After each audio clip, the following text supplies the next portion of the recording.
দেশে তখন বিদ্রোহ চলছে। মুসলিমদের দেশদ্রোহী ও সন্ত্রাসবাদী সন্দেহে বিনা কারণে ডিটেনশন ক্যাম্পে তুলে নিয়ে যাচ্ছে। এর মধ্যে গুপ্ত জেলে এমন এক রহস্যময় কয়েদিকে আনা হয়, যার আগমনে সেখানকার অফিসাররা রহস্যময়ভাবে মরতে শুরু করে। কিন্তু কেন? কে এই কয়েদি? আর দেশের অবস্থা এমন কি করে হলো? আজকের গল্প ভৌতিক হওয়া সত্ত্বেও অনেকটাই সেন্সিটিভ ও রহস্যময়, তাই মনোযোগ সহকারে শেষ অবধি না দেখলে অনেক কিছু মিস করে যাবে। তো বলছিলাম নেটফ্লিক্স মিনি সিরিজ ঘোলের কথা।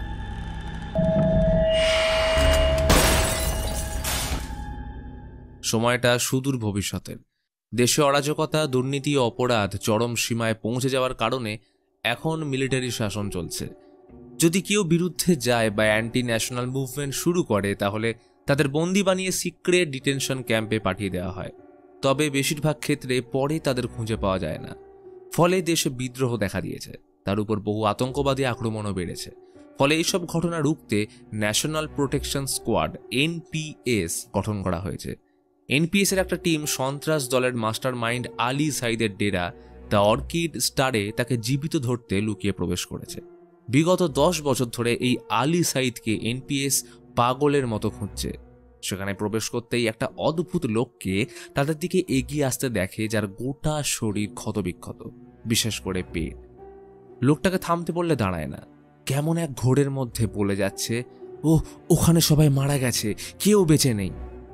এনপিএস তাকে উপেক্ষা করে ভিতরে ঢুকতেই দেখে আলী একা চেয়ারে বসে এবং তার আশেপাশে পড়ে রয়েছে একাধিক লাশ। এ এক ভয়ানক নারকীয় দৃশ্য।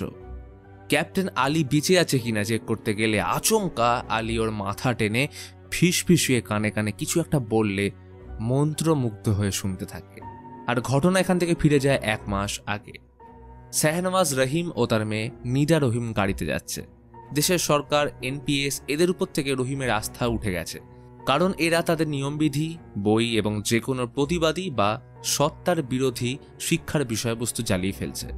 প্রথমে ইউনিভার্সিটি, তারপর স্কুল বন্ধ করা হলো। এনপিএস বিনা দোষে, শুধুমাত্র সন্দেহের অবকাশে সাধারণ মানুষদের ডিটেনশন ক্যাম্পে তুলে নিয়ে যাচ্ছে, বিশেষ করে মুসলিমদের।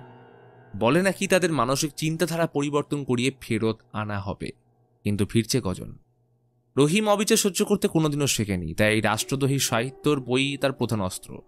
কিন্তু অপরদিকে নিদা মনে করে যা কিছু হচ্ছে সব দেশের ভালোর জন্য। মুসলিমদের ধর্মের প্রতি আনুগত্যকে ঢাল বানিয়ে আলীর মতো বহু সন্ত্রাসবাদী তাদের মনে অসুস্থ চিন্তাধারা বাড়িয়ে তুলছে।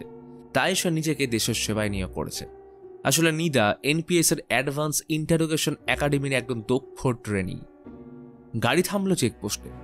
একাডেমিতে ঢোকার আগে চেকিং হবে, কিন্তু বাবার ব্যাগে করে অ্যান্টি ন্যাশনাল বই ও লেকচার নোট এনেছে শুনে নিদা অপ্রস্তুত হয়ে পড়ে। গার্ড রহিমের নাম দেখে গাড়ি তল্লাশি করতে চাইলে রাজি না হলে রহিমকে ঘাড় ধরে টেনে বের করা হয়। তবে নিদা পরিস্থিতি সামলে নিজের পরিচয় দিলে গার্ড ক্ষমা চেয়ে তাদের যাওয়ার অনুমতি দেয়। বাবার সাথে মেয়ের এই অন্তর্দ্বন্দ্ব বড়ই কঠিন।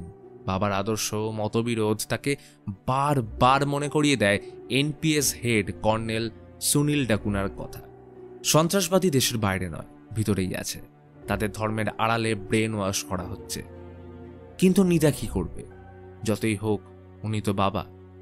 কিন্তু দেশপ্রেম ও দেশের সুরক্ষার কথা চিন্তা করে বুকে পাথর রেখে নিদা বাবাকে এনপিএস এর হাতে ধরিয়ে দেয়। মিনিস্ট্রি অব ন্যাশনাল প্রোটেকশনের কাছে এটা ছিল এক বিশেষ নজির। রহিমের বয়ান নেওয়া হলে প্রথম বক্তব্য ছিল, সে তো কোনো দোষ করেনি, না যুক্ত রয়েছে কোনো সন্ত্রাসী হামলার সাথে, তাই নিজের দোষের ব্যাপারে জানা তার সাংবিধানিক অধিকার। এদিকে নিদাকে আশ্বস্ত দেওয়া হয় ওর বাবাকে কাউন্সেলিং করে সঠিক পথে এনে ছেড়ে দেওয়া হবে। সেই মতো বন্ডে সাইন করে ইন্টারোগেশন রুমে প্রবেশ করলে রহিমের ভুল ভেঙে যায় যখন জানতে পারে নিজের মেয়েই তাকে বিনা দোষে ধরিয়ে দিয়েছে। রহিমকে কলার ধরে নিয়ে যাওয়ার সময় মেয়ের দিকে অপলক দৃষ্টিতে তাকিয়েছিল। যে মানুষটা নিজের কোলে তাকে মানুষ করেছে, তার কাছে এখন বাবা স্নেহের স্পর্শ ঘৃণার সমান। ঘটনা ফিরে আসে বর্তমানে। কর্নেল সুনীলের অধীনে রহিম খুব দ্রুত রিকভারি করছে। তবে কিছু নতুন তথ্য ওনার থেকে জানা গেছে যা রাষ্ট্রীয় সুরক্ষার জন্য খুবই গুরুত্বপূর্ণ। নিদা এনপিএস এর টপ লিস্টেড দক্ষ ট্রেনি হওয়ার কারণে কর্নেল নিদাকে ট্রেনিং চলাকালীন অ্যাজ এ ইন্টারোগেটিং হেল্পার হিসেবে অ্যাডভান্স ইন্টারোগেশন সেন্টার মেঘদূত 31 ডেকে পাঠিয়েছে। কিন্তু সুনীলের আন্ডারে থাকা ইন্টারোগেটিং অফিসার লক্ষ্মী এই বিষয়ে প্রশ্ন তোলে, কারণ সে একজন সন্ত্রাসবাদীর মেয়ে, তাই ওর রক্তেও দেশদ্রোহিতা রয়েছে। কিন্তু কর্নেল নিদার লয়ালিটির উপর সম্পূর্ণ বিশ্বাস করে, সাথে তার পাস্ট একাডেমির সব রিপোর্ট ক্লিয়ার। তবে নিদা সেন্টারে আসলে লক্ষ্মীর প্রথম কটূক্তি ছিল, তোমার ইন্টারোগেশনের মাঝে ধর্ম বাঁধা হয়ে দাঁড়াবে না তো, কারণ সন্ত্রাসবাদীদের মধ্যে বেশিরভাগই মুসলিম। কিন্তু নিদার উত্তর ছিল, ম্যাডাম, ইসলাম বাচ্চা ও মহিলাদের হত্যা করা শেখায় না। এখানে যারা বন্দী আছে তাদের পরিচয় সন্ত্রাসবাদী। এরপর নিদাকে সেন্টার ঘুরিয়ে দেখানো হয়। এই সেন্টার সম্পূর্ণ আন্ডারগ্রাউন্ড সিটিতে নিউক্লিয়ার আক্রমণ থেকে বাঁচার জন্য তৈরি করা হয়েছিল। কোনো সরকারি পেপারে এই সেন্টারের উল্লেখ নেই, তাই নিরাপত্তার ইস্যু অনেকটাই সেফ। সেন্টারে 5 জন কয়েদি এবং নিদাকে নিয়ে 12 জন এনপিএস সোলজার। সেন্টারের প্রতিটা জানলা ব্লক করা, যাতে বাইরে থেকে কেউ দেখতে না পায় আর ভিতর থেকে কেউ বাইরের সময়ের আন্দাজ করতে না পারে। প্রিজনে ঢোকার মাত্র একটাই ম্যানুয়াল দরজা রয়েছে। নিদা সেখানে আহমেদ নামের একজন কয়েদিকে প্রায় মৃতপ্রায় অবস্থায় আলাদা সেলে আটকে রাখতে দেখে। নিয়ম রয়েছে, যতক্ষণ পর্যন্ত কয়েদি বয়ান দেবে না বা নিজের দোষ স্বীকার করবে না, ততক্ষণ এদের আলাদা ট্রিটমেন্ট চলে। এরপর মেন ইন্টারোগেশন রুমে আসলে সেখানকার অবস্থা দেখে নিদার মনের প্রশ্ন জাগে, এখানে আদৌ কয়েদিকে রিকভারি করতে আনা হয় তো? সবশেষে নিদা কর্নেল সুনীলের সাথে দেখা করলে জানতে পারে তাকে ডাকা হয়েছে ইউনাইটেড পিপলস নামক সন্ত্রাস দলের লিডার আলী সাইদের ইন্টারোগেশনের জন্য, যাকে আজ সেন্টারে আনা হচ্ছে। এখানে 5 জন বন্দী তারই দলের লোক। তখন পুরো সেন্টার আলীকে স্পেশাল ট্রিটমেন্ট দেওয়ার জন্য প্রস্তুতি নিচ্ছে। নিদা রেকর্ড ফাইলে বিগত 30 বছরে আলীর বর্বরতার ভিডিওগুলো একে একে প্লে করছে। এর মধ্যেই সাইরেন বেজে ওঠে। কয়েদিদের মধ্যে এক অদ্ভুত ভয় কাজ করছে। সবার মনে একটাই প্রশ্ন, যে আলীকে ধরা প্রায় অসম্ভব, তাকে এরা ধরল কি করে? মোস্ট ওয়ান্টেড সন্ত্রাসবাদী শেষে কিনা এই মেঘদূতে আত্মসমর্পণ করল। ঘোর বৃষ্টির মধ্যে সবাই বাইরে দাঁড়িয়ে, কুকুরগুলো চিৎকার করছে। গার্ড দরজা খুলতে নেমে আসলো ক্রূর কিন্তু বরফের মতো শান্ত আলী। চোখ দুটো কেমন যেন জলজল করছে। সবথেকে অদ্ভুত বিষয়, তাকে দেখা মাত্রই কুকুরগুলো ভয়ে চুপ করে যায়। সেন্টারে আগে আলীর থেকে বড় সন্ত্রাসবাদী কোনোদিনও আসেনি, কিন্তু যাই প্রশ্ন করা হোক না কেন, আলীর মুখে কোনো উত্তর নেই। অবশেষে ইন্টারোগেশন রুমে এনে চলল অত্যাচার। লক্ষ্মী নিদার পরীক্ষা নেওয়ার জন্য তাকে এগিয়ে দেয়। নিদা ওর নাম চিচিয়ে জিজ্ঞেস করে সামনে এগোতেই আলী ডেকে উঠল, নিদু। এটা শুনতে নিদা চমকে ওঠে। এই নামে একমাত্র ওর আব্বু ডাকত, কিন্তু আলী সেটা জানল কি করে? এরই মধ্যে কর্নেল জানিয়ে দিল উপর মহল থেকে 24 ঘন্টার সময় দিয়েছে আলীর বয়ান নেওয়ার জন্য, তাই যা করা দ্রুত করতে হবে। শাস্তি স্বরূপ তাকে বক্সে আটকে রাখা হলো এবং রুমের টেম্পারেচার 45 ডিগ্রি করে উচ্চস্বরে মিউজিক চালিয়ে দেওয়া হলো, এবং এর মাঝে 4 ঘন্টা দেওয়া হয় বাকিদের বিশ্রাম নেওয়ার জন্য। কিন্তু সেই রাতে পুরো সেন্টারে এক অদ্ভুত ব্যাপার ঘটল। কয়েদি থেকে শুরু করে সব অফিসার ও কর্নেল সবাই রাতে ভয়ঙ্কর দুঃস্বপ্ন দেখে। কারোর ভালো করে ঘুম হয় না। নিদা স্বপ্নে দেখে একটা রুমে তার বাবাকে গুলি করে মারা হচ্ছে, আর ঠিক পাশে অন্ধকারে দাঁড়িয়ে থাকা আলী এই দৃশ্য দেখে হাততালি দিচ্ছে। তখনই আচমকা ঘুম ভাঙতেই মনে হলো বাবা যেন তার দিকেই কি আসছে। কোনো রকমে নিজেকে সামলে খেতে বসলে জানতে পারে যে প্রত্যেকেই নিজের জীবনের সব থেকে অনুতপ্ত মুহূর্তের ঘটনাগুলো স্বপ্নে দেখেছে। ইতিমধ্যে লক্ষ্মীর সাথে কথা হলে নিদা জানায় কাল ইন্টারোগেশনের সময় আলী তাকে নিদু বলে ডেকেছিল, যেটা একমাত্র তার বাবা ছাড়া আর কেউ ডাকত না। এটা শুনে লক্ষ্মীর সন্দেহ তার উপর আরো বেড়ে যায়, হয়তো সেও আলীর দলের লোক। এরপর হরিশ, বিবেক এবং নিদা শুরু করলো আলীকে জিজ্ঞাসাবাদ। তাদের উপর মনিটরের থ্রু বাইরে থেকে নজর রাখা হচ্ছিল, কিন্তু শতমারের পরেও আলী মুখ খুলতে চায় না। হঠাৎ নিস্তব্ধতা ভেঙে বলে উঠল, কিছু শুনতে পাচ্ছিস? ভালো করে শোন, বাচ্চা ও তার মায়ের ভয়ার্ত চিৎকার। কিছু মনে পড়ছে? আচ্ছা বিবেক, আইডিয়াটা তোর ছিল তাই না? প্রথমে দুজনকে তুলে আনলি, তারপর বিনা কারণে মেরে ধমকে লাস্টে একদম জানে মেরে দিলি। বাইরে মনিটরে ওরা তো দেখে অবাক।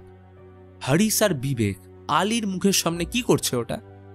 আচমকা আলীর চোখ দুটো কালো হয়ে নিদার দিকে তাকিয়ে পৈশাচিক কণ্ঠে বলে উঠল, আব্বু কেমন আছে?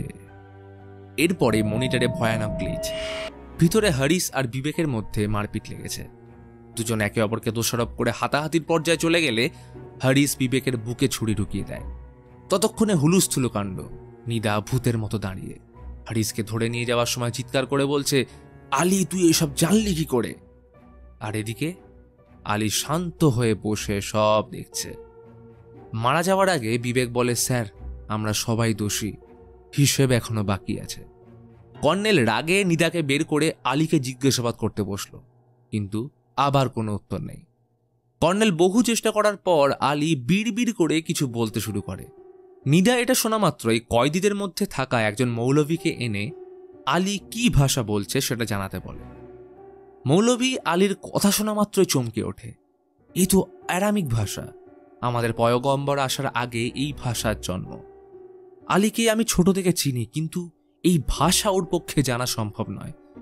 আলী একটা কথাই বারবার বলছে, কাজ সম্পন্ন হবে, পাপীকে তার পাপ মনে করিয়ে শাস্তি দেওয়া হবে। আচমকা মৌলভী বলে, কর্নেলকে এক্ষুনি বেরিয়ে আসতে বলো, অনর্থ হতে চলেছে। তখনই আলী কর্নেলের বউ ও বাচ্চার বিষয় বলতে শুরু করলো। শেষবার ফোনে কর্নেল ও তার বউয়ের মধ্যে যা কথা হয়েছিল সব আলী আউড়ে যাচ্ছে। কিন্তু আলী কি করে জানলো যে কর্নেলের কাজের ব্যস্ততা আর অত্যাধিক মদ্যপানের জন্য তার বউ বাচ্চা ছেড়ে চলে গেছে? এই ঘটনা কর্নেলকে উত্তেজিত করে তুললে আলীকে ভয়ঙ্কর কারেন্ট শক দেয়। শকের তীব্রতা এতটাই ছিল যে গোটা সেন্টারের কারেন্ট চলে যায়। সবাই তড়িঘড়ি করে কর্নেলকে থামাতে আসলে নিদা মনিটরে শুনতে পায় আব্বুর কান্না, নিদু আমায় বাঁচালি না? নিদা ভয় ইন্টারোগেশন রুমে চলে আসে। অন্ধকারে আলীর নীলাভ দেহ পড়ে আছে। নিদা রুমের দরজা লাগিয়ে টর্চ ফেলতেই দেখে আলী নেই। এ কি, কোথায় গেল সে? টর্চ ঘোরাতেই দেখলো দেওয়ালের কোণে উল্টো দিকে মুখ ঘুরিয়ে আলী দাঁড়িয়ে। ভয়ে কাঁপতে কাঁপতে নিদা ওর দিকে এগিয়ে যেতেই আলী এক ভয়ঙ্কর পিশাচে পরিবর্তিত হয়ে ঝাঁপিয়ে পড়ে। নিদা আগুনে ঝলকানিতে দেখার চেষ্টা করলে আলীকে খুঁজে পায় না, কিন্তু শোনা যাচ্ছে গোঙানির শব্দ। তখনই পিছন থেকে ঠান্ডা গলায় আব্বুর কণ্ঠস্বর, নিদু তুই কি করে পারলি আমায় এখানে মরার জন্য ছাড়তে? নিদা ভয় পিছন ফিরতে আলীর ভয়াবহ পিশাচ রূপ দেখে পড়ে যেতেই বাকিরা চলে আসে। কর্নেল চমকে উঠল। এই রকম শক দেওয়ার পরেও কোনো মানুষ বাঁচে কি করে? একটু আগেই সে নিজে চেক করেছিল আলীর পালস চলছে না, তাহলে এখন এটা কি করে সম্ভব? নিদা তখনও ভয়ে বলে যাচ্ছে, স্যার এ কোনো মানুষ নয়। কর্নেল কোনো উপায় না দেখে অবশেষে ডেকে পাঠালো সব থেকে হিংস্র ও নির্দয় ইন্টারোগেটিং অফিসার ফলাদ সিংকে। জিলে সবাই ওর নাম শুনলে ভয় কাঁপে। কর্নেলের পর আলাদাভাবে নিদার সাথে দেখা করে। নিদা জিজ্ঞেস করে যে আলী বলেছিল আব্বুকে মেঘদূতে আনা হয়েছিল, স্যার এটা কি সত্যি? কর্নেল বলে, হ্যাঁ আনা তো হয়েছিল, কিন্তু পরে ওনাকে ছেড়ে দেওয়া হয়। কিন্তু প্রশ্ন হলো আলী প্রত্যেকের পার্সোনাল ব্যাপার জানলো কি করে? এদিকে অপেক্ষারত আলীর চোখ অদ্ভুতভাবে চেঞ্জ হয়ে আসে। ঠান্ডা গলায় বলে উঠল, চলো শুরু করা যাক। দরজা খুলে ফলাদ একা ভিতরে প্রবেশ করে। চলল ভয়ানক অত্যাচার। ইতিমধ্যে নিদা মৌলভীর সাথে দেখা করে ওকে চাপ দিয়ে আলীর ব্যাপারে জিজ্ঞেস করলে রিভিল হয় এক ভয়ানক রহস্য। ম্যাডাম, ওই ছেলে যাকে আপনারা আটকে রেখেছেন না, সে কোনো মানুষ নয়, তাকে আমরা ঘৌল বলে ডাকি। আরবি লোককথায় ঘৌল হলো এক প্রকার জিন।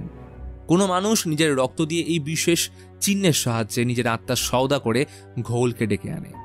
ঘৌল আমাদের পাপ ব্যবহার করে ভয় দেখিয়ে ভিতর থেকে অনুতাপের আগুনে শেষ করে তার মাংস চিবিয়ে খায়।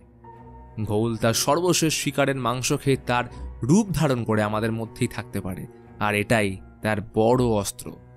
কিন্তু সবথেকে বড় প্রশ্ন হলো, ঘৌল এখানে কিভাবে এলো?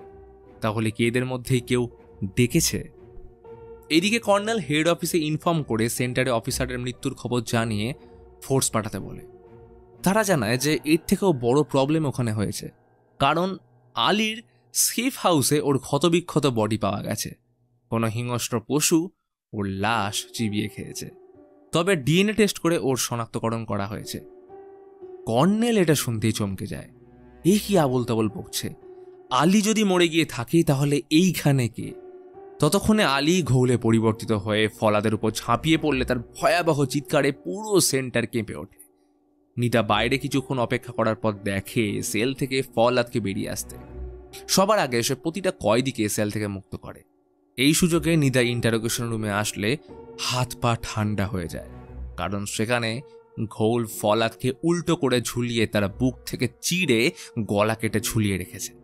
অর্থাৎ বাইরে ঘুরতে থাকা ফলাদ আসলে ঘোল।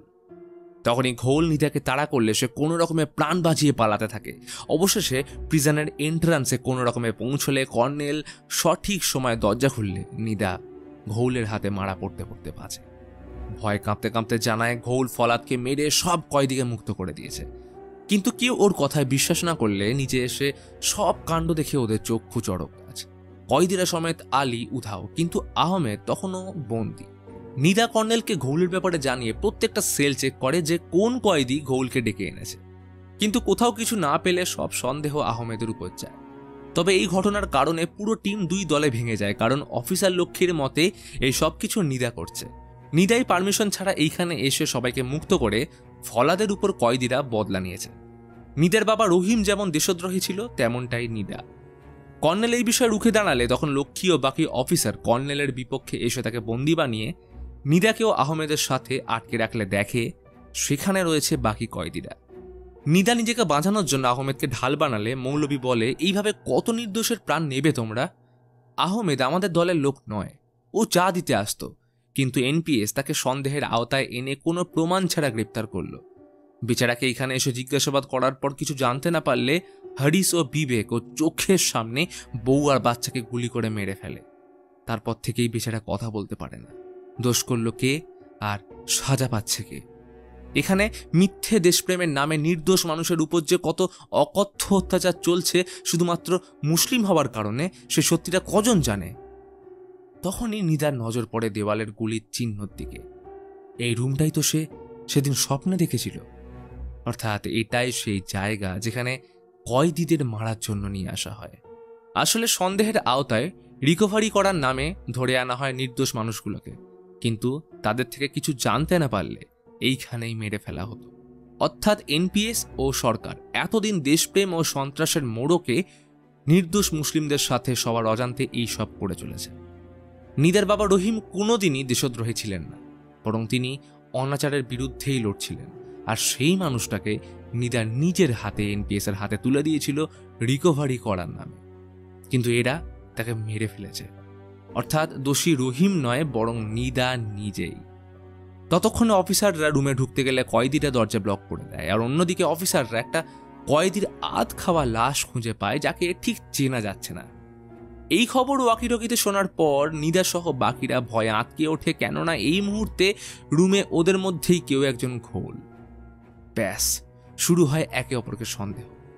এদিকে ঘটনাস্থলে লাশের পাশে একটা চোখ বন্ধনী পাওয়া যায়, আর যেটা ছিল ওই মৌলভীর। তখনই ঘোলরূপী মৌলভী ওদের উপর ঝাঁপিয়ে পড়ে এবং একে একে মাংস ছিঁড়ে খেতে শুরু করে। এই সুযোগে নিদা আহমেদকে নিয়ে চিমনি দিয়ে পালিয়ে যাওয়ার চেষ্টা করলে ঘোল নিদার পায়ের কিছুটা মাংস খুবলে নেয়।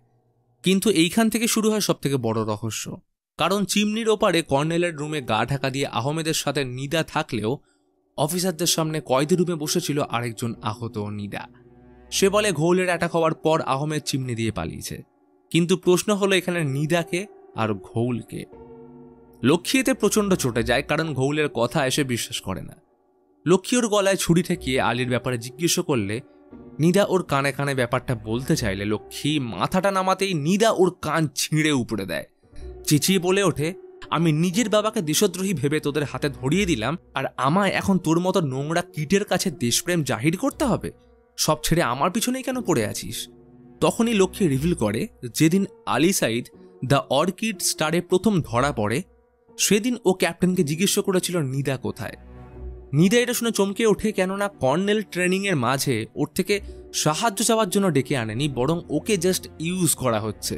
তখনই লক্ষ্মী পিছন থেকে নিদাকে মারতে আসলে কর্নেল লক্ষ্মীকে গুলি করে মেরে ফেলতেই রিভিল করে আসল রহস্য। আসলে মেঘদূতে ঘোলকে আর অন্য কেউ নয়, স্বয়ং ডেকেছিল নিদার বাবা শাহনওয়াজ রহিম।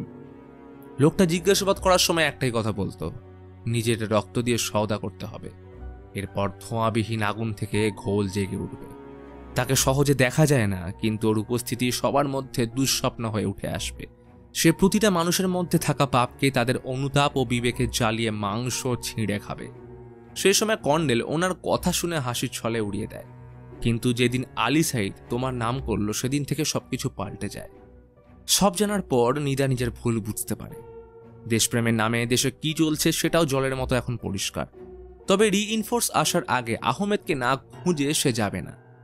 নিদা কর্নেলকে নিয়ে গোটা সেন্টারে সার্চ করে কর্নেলের রুমে আসলে দেখে বাকি অফিসার এবং আহমেদ সেখানেই লুকিয়ে রয়েছে। ইতিমধ্যে জানতে পারে তাদের মধ্যে একজন অফিসার ঘৌলের হাতে মারাও পড়েছে। আসলে কর্নেলের রুমে একজন অফিসার সার্চ করতে আসলে আহমেদের পাশে বসে থাকা নিদারূপী ঘৌল তাকে মেরে ফেলে। নিদা আহমেদকে কর্নেলের রুমে রাখা টেপ রেকর্ডার থেকে বাবার রেকর্ড বয়ান প্লে করতে বলে, যেখানে রহিম বলছিল, তোমরা সব জেনেও যে পাপ কাজ করছো সেই পাপের আগুনে তোমাদের শেষ করতে ঘৌল আসবে। আর সেদিন এই ঘটনার সাক্ষী থাকবে আমার নিদু। সে জানবে ওর বাবা আসলে নির্দোষ ছিল। এরপর শোনা যায় কর্নেল বলছে, এই লোকটা সন্ত্রাসবাদী নয়, তবু একে ছাড়া যাবে না, যা একে নিয়ে গিয়ে মেরে ফেল। সমস্ত বিষয়টা জানার পর নিদার চক্ষু চড়ক গাছ। নিদা বাবাকে শেষবারের মতন স্মরণ করে বলল, আমি জানি আমাদের মধ্যে এইখানে একজন ঘৌল। আব্বু তোমায় পাঠিয়েছেন আমার চোখ খুলে দেওয়ার জন্য, আর আব্বু তুমি সেটা পেরেছ, তাই এখন আমার সময় এসছে তোমায় সাহায্য করার। এই বলে রুমের লাইটগুলো গুলি করে ভেঙে ফেলতেই ঘৌল ওদের উপর ঝাঁপিয়ে পড়ল। রুম থেকে আসছে ভয়ঙ্কর চিৎকার, যেন এটাই জাহান্নাম। নিদা কাজ লক্ষ্য করে গুলি করতেই দেখলো বাইরে এখন দিন, পালাতে সুবিধা হবে। তাই আহমেদকে নিয়ে দ্রুত বেরিয়ে আসতেই কর্নেলের উপর ঝাঁপিয়ে পড়ে ঘৌল, সাথে সাথে একটা বিস্ফোরণ। নিদা বৃষ্টির মধ্যে বাইরে আসলে দেখে পুরো সেন্টার এনপিএস এর টিম ঘিরে ফেলেছে। সবাই ওদের দিকে বন্দুক তাক করে দাঁড়িয়ে। নিদা চিৎকার করে বলল, কেউ বেঁচে নেই, সবাই মারা গেছে। কিন্তু কথাটা শেষ করতে পিছন থেকে এগিয়ে আসে কর্নেল। কর্নেল বোঝানোর চেষ্টা করে যে বিস্ফোরণ হওয়ার সাথে ঘৌল মারা গেছে, আর সে যেহেতু ডেস্কের পিছনে ছিল তাই সে বেঁচে গেছে। নিদা এতক্ষণে চোখ বন্ধ করল। দেখতে পাচ্ছে আব্বু তার প্রিয় চেয়ারে বসে বই পড়ছে। যে মানুষটাকে নিদা ওই দিন স্পর্শ করতে দেয়নি আজ তাকে ধরে বলল, আব্বু আমি পেরেছি। তখনই নিদা বলে উঠল, কর্নেল, ঘৌল যদি রাক্ষস হয় তাহলে এটাও মনে রেখো তুমি ওর থেকে কম কিছু নও। এবং এর সাথেই নিদা পয়েন্ট ব্ল্যাঙ্ক রেঞ্জ থেকে কর্নেলকে গুলি করে নিজেকে আত্মসমর্পণ করে। তার শেষ বক্তব্য ছিল, আহমেদ নির্দোষ, ওর যেন কিছু না হয়। এরপর ঘটনা কয়েক মাস পর। বর্তমানে নিদার উপর কেস চলছে কর্নেল সুনীলকে মারার অপরাধে। এনপিএস এর হেড থেকে শুরু করে উচ্চপদস্থ অফিসাররা কেস সাজিয়েছে যে মেঘদূতে কর্নেল নয় বরং নিদা পুরো টিমকে ইল্লিগাল অপারেট করে কর্নেল সহ বাকিদের মেরে ফেলেছে। এই দৃষ্টান্ত প্রমাণ করছে একজন সন্ত্রাসবাদীর মেয়ে সন্ত্রাসবাদীই হয়। এবং এই ঘটনার সাথে দেখানো হয় নিদাকে কোনো গুপ্ত সেন্টারে বন্দি করে রাখা হয়েছে এবং সেইখানে সে মুখ থেকে একটা ব্লেড বের করে নিজের হাত কেটে ঘৌলকে ডেকে আনার চিহ্ন বানাচ্ছে। আর এই ঘটনার সাথে ঘৌলের গল্প এইখানেই শেষ হয়। গল্পের মূল বিষয়বস্তু ঘৌল হলেও মেনলি ফোকাস করে কয়েকটা বিষয়বস্তুর দিকে। আসলে কোনো ধর্মই হিংসা হানাহানি শেখায় না, তাই ধর্মের দোহাই দিয়ে সন্ত্রাস ছড়ানো সেই ধর্মকেই কলুষিত করে। এই গল্প আমাদের আরও শিখিয়ে যায় যে কোনো ধর্মকে নিয়ে এক্সট্রিমিস্ট পর্যায়ে পৌঁছানো ভালো নয়। এতে মানসিক বিকাশ ও পরিবেশকে দেখার পয়েন্ট অফ ভিউ নষ্ট হয়। তাই সবার আগে একজন ভালো মানুষ হও।